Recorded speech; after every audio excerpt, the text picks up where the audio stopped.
What's going on, guys? You may have heard of one of these systems behind me. This is an all-electric heat pump system that's designed to heat an entire home. And here where I am in Massachusetts, there's been a very big push for these from the government because they're trying to get everyone to go all electric. So they've been doing all kinds of rebates and bonuses for homeowners that install these. Now, if you're wondering whether or not this is right for you, I'm going to talk about some of the pros and cons with this system. Now, the biggest benefit with this is that you don't need gas and you don't need any kind of external resource to power this system.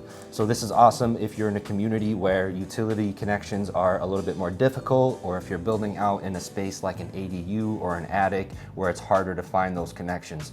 It's also a plus because you don't have to worry about things like carbon monoxide or running into issues with gas, that kind of stuff with this particular type of system. But obviously, there are some very big cons with this as well. The first being is that you're entirely reliant on electricity. So if your power goes out, your heat goes out too, and that really sucks.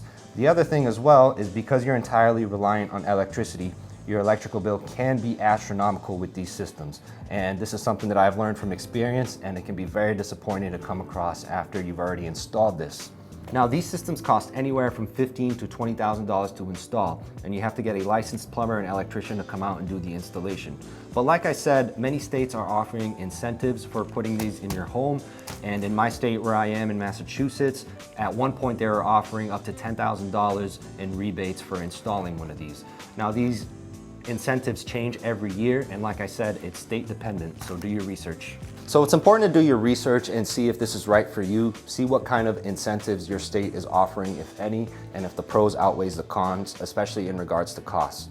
Pay particular attention to costs because, like I said, those electricity bills can skyrocket with a system like this, and you're entirely reliant on electricity, so you probably should have some form of backup source in case it does go out. But all in all, these are still great systems. They work very well. From my experience with them, they are relatively maintenance free, and they are really good, especially for those odd job projects, like I said, attics or ADUs, where maybe you're not entirely reliant on this system, but you use it for a particular section of your home or living space. So food for thought. Let me know what you guys think about these. Thank you for watching.